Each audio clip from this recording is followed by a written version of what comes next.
studio. And Absolutely. of course, Dr. Alex Apostle from the Shelton School District is here for his weekly visit. Good morning, sir. Good morning. Good morning. You can put on your weatherman cap here for a minute, Doc. We got any more inclement weather coming down the horizon? I'm hoping not. I think we all are hoping I think we've not. had our share, and we're looking forward to spring. Yes, it's right around the Absolutely. corner. March 20, I believe, is the spring changeover here. Spring Pride Night is coming up on Monday. Right. Spencer is new to the community. Yeah. He hasn't been involved with one of these before. And for parents who have kids involved in spring sports and other activities, this is a great night. Yeah, it's a time to celebrate our student athletes and our coaches in terms of spring sports. We try to do that at the beginning of every sports season, and it's very nice to see the great number of our students that are involved in activities and to celebrate the start of the season.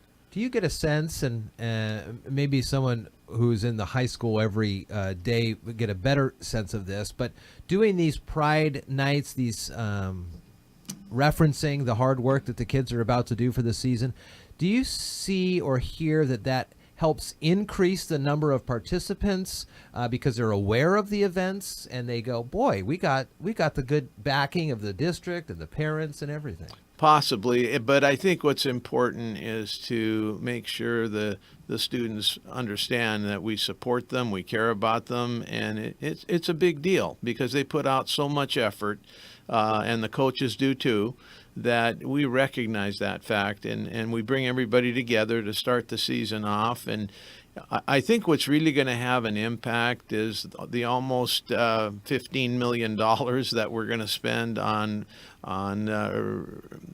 improving our sports facilities. I think that's really going to excite our students, and I think it's already excited them because they know it's coming.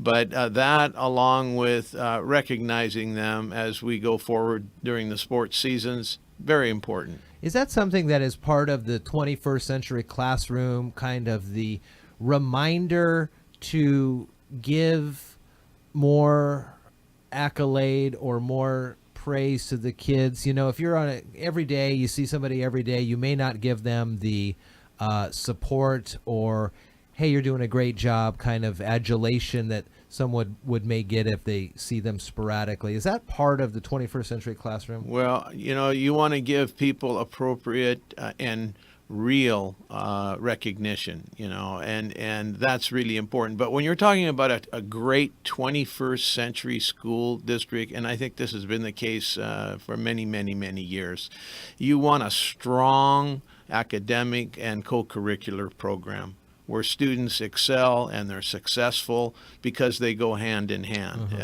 So what we're trying to do with everything that's happening with the bond and with the improvement of our athletic facilities is to say to the community and say to our students, look, you're very important, and we need both. We need a strong co-curricular program, not only athletics, but drama and music and the academic program. They need to be top-notch, and that's where we're heading, and we're going to get there. We have work to do. There's no question about it in both areas, but we are moving forward, and I think the community very soon is really going to see some game-changing events in the Shelton School District. How's the mood of the staff and the students as you work through the complicated process of construction during school year? I remember when Black Hills High School was being built. I had just left the Tumwater School District at graduation. From that, the next couple of years, people were making the determinations whether or not they go to Black Hills or they stay and they go.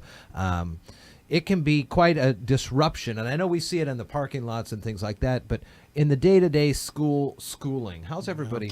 Well, let me tell you that from where I look at everything, the spirited core of our staff, of our students, of our community, I believe it's sky high. I think people are very excited, and what they're doing is they're taking everything in stride in terms of what's coming down the road in the fall of 2019. It's really a celebration in terms of what's going to happen in the fall and beyond that when we get our athletic facilities up to where they need to be. It's an exciting time in the Shelton community and the Shelton School District, and our people are handling it, I believe, extremely well.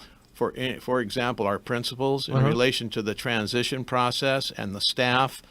I mean, every week they're doing great things to inform students and parents about the transition itself. So I think we're doing extremely well. But I agree with you, Jeff, that it can be difficult at times, but it's been great here. One thing that we're looking at, too, is on the school district's Facebook page. It's a real good one-stop shop for information on events. It's got all the events that are upcoming included with that. We have some parent meetings that are coming up for spring sports, Right. Pride Night, as we mentioned, registration for 7th grade and 8th grade, the band concert. There's all sorts of great things, and I'm really looking forward to sharing some more of these stories as we move through the spring and through the summer into fall of 2019. Jackie McAlevy's doing a great job communicating with our community and our schools in terms of what's happening, and we really appreciate that. I just want to mention very quickly that I'm focused directly on some very important issues at this time: budget, the reconfiguration, and staffing.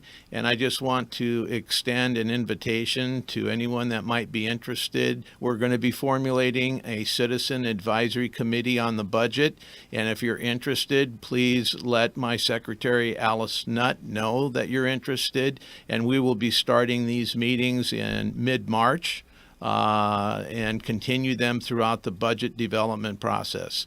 I'm looking forward to working with the community directly in terms of developing our budget for next fall. And we can,